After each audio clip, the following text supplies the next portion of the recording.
Assalamualaikum warahmatullahi wabarakatuh. Ibu-ibu dan bapak-bapak yang dirahmati oleh Allah, alhamdulillah di siang hari ini kita masih diberi kesempatan untuk berjumpa dalam keadaan sehat walafiat dan dalam keadaan menunaikan ibadah puasa.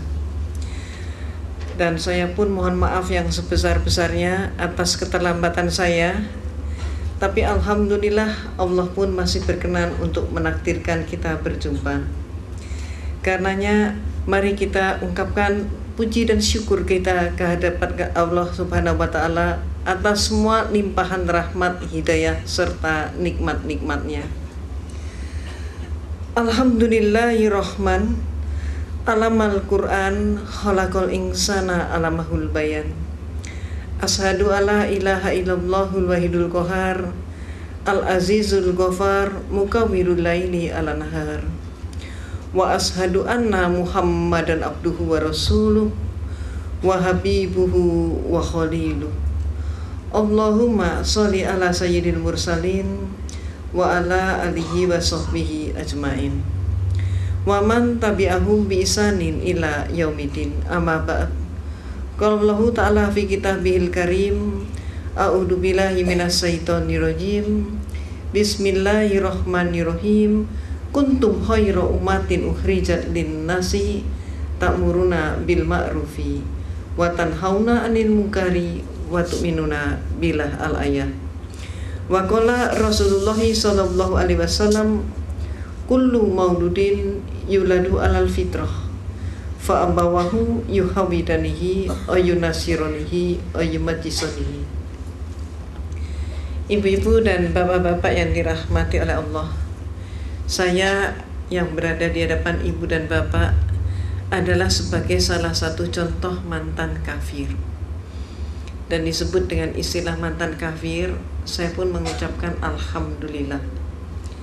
Karena mantan kafir itu adalah orang yang mendapatkan hidayah Allah.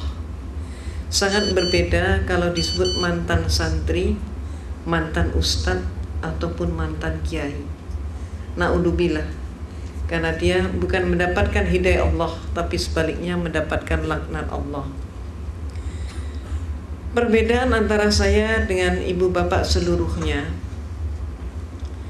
saya lahir dari keluarga yang beragama Katolik. Sedangkan ibu dan bapak begitu lahir yang didengar adalah suara adzan dan iqamat. Ibu bapak berusia 5-6 tahun sudah masuk dalam untuk mempelajari kitab suci Al-Quran, belajar ngaji. Sedangkan saya ketika umur 6 tahun saya dimasukkan Sunday School, sekolah minggu, yaitu kursus untuk mempelajari agama Kristen ataupun Katolik. Dan saya mendapatkan prioritas yaitu menikmati Sunday School secara privat yang diberikan oleh seorang Mother Overste. Mother Overste yaitu pimpinan biara. Mengapa demikian?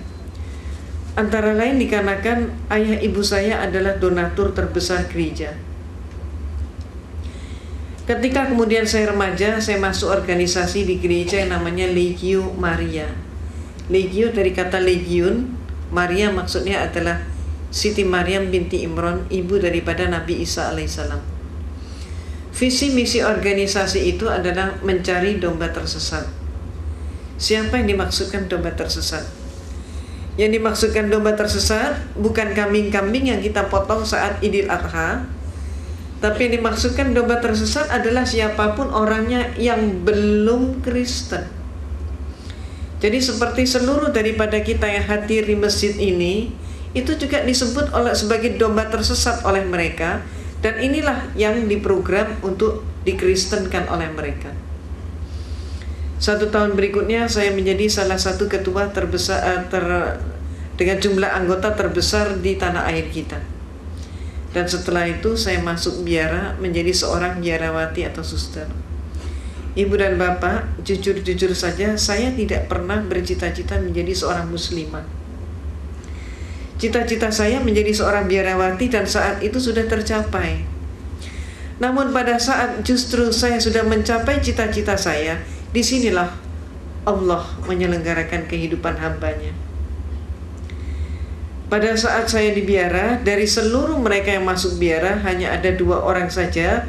Satu adalah diri saya yang diberi tugas khusus, yaitu untuk kuliah di biara dan sekaligus kuliah di Institut Filsafat Teologia yang disebut Seminari Agung, pendidikan akhir pastor. Di sanalah saya menekuni comparative religion, termasuk menekuni Islamologi. Tapi Islamologi yang saya terima di sana bukan untuk menyatakan Islam agama yang hak, tapi sebaliknya untuk menyatakan Islam agama yang jelek. Mereka menyatakan, kalau Anda ingin tahu tentang Islam, lihat saja umat Islam di Indonesia. Maka di Indonesia ini orang yang melarat agamanya apa? Islam. Yang bodoh agamanya apa? Islam. Yang kumuh di bantaran sungai agamanya apa? Islam. Yang kehilangan sandal sepatu hari Jumat siapa? Islam. Yang gak mau bersatu, bercerai-berai terus siapa? Islam. Yang jadi teroris siapa? Juga dikatakan Islam. Maka teman-teman saya sepakat dengan kesimpulan bahwa kalau begitu Islam agama yang jelek. Pada saat itulah saya katakan penyimpulan itu belum benar. Islam jangan hanya dilihat di Indonesia, coba kita lihat bagaimana di negara-negara yang lain. Saya kemukakan contoh, coba kita lihat bagaimana di Filipina. Di Filipina ternyata orang yang melarat dan bodoh agama mereka bukan Islam, tapi adalah Kristen dan Katolik. Meksiko adalah negara yang miskin, dan di sana yang jadi maling ayam, pencopet, pencuri, pemabuk, pemerkosa, penjudi dan lain sebagainya tidak ada satupun yang Islam. Semuanya adalah Katolik atau Kristen. Mesir keadaannya berbalik dengan tanah air kita. Kalau di Indonesia kita berbicara tentang pembantu rumah tangga dan dikatakan beragama Islam, majikannya banyak yang non-Islam. Tapi kalau di Mesir terbalik. Di Mesir justru majikan beragama Islam dan pembantunya justru Kristen dan Katolik, dan selaris yang paling murah mereka datangkan dari Filipina yang beragama Katolik. Irlandia adalah sebuah negara yang tidak pernah selesai dengan konflik internal antara selatan dan utara. Dan yang konflik itu tidak melibatkan seorang pun yang Islam. Semuanya yang konflik adalah orang Protestan dengan orang Katolik. Mereka itulah yang saling membantai dan saling membunuh. Dan oleh masyarakat Eropa, yang dijuluki sebagai teroris itu adalah Irlandia dengan julukan khusus sebagai teroris Eropa. Lebih lanjut lagi kita ke Italia. Di Italia yang menjadi gembong obat bius dan perjudian, tidak ada satupun yang Islam. Semua mafioso beragama Katolik. Maka saya katakan kepada dosen saya, Pater, sebutannya Pater atau Pastor, saya katakan Pater, tidak terbukti bahwa Islam jelek. Maka saya kemudian mengajukan solusi sekaligus usul, minta izin untuk mempelajari Islam dari sumbernya sendiri. Izin diberikan, tapi dengan satu instruksi, mencari kelemahan Islam. Inilah untuk pertama kali saya berkenalan dengan Islam. Pertama kali saya ngaji, saat itu saya masih di biara dengan kapasitas sebagai seorang biarawati. Tapi ketika saya memandang kitab suci Al-Quran, melihat huruf hijaiyah, saya pun jadi bingung. Ayat ini mana yang depan, mana yang belakang, mana yang atas, mana yang bawah, bingung sekali. Saya amati bentuk hurufnya, lebih bingung lagi. Hurufnya ini kok panjang-panjang, bulat-bulat seperti cendol. Saya nggak mampu. Maka akibatnya, karena keterbatasan waktu, saya putuskan saya harus ngaji dari terjemah. Ketika pertama kali saya memegang terjemah, apa yang terjadi? Keliru juga. Ayat Allah yang saya pelajari itu bukan dari depan ke belakang, tapi kebalik dari belakang ke depan. Dan akibatnya, yang pertama kali saya pelajari adalah surat Al-Ikhlas. Qul wallahu ahad, Allahu samad, lam yalid wa lam yulad.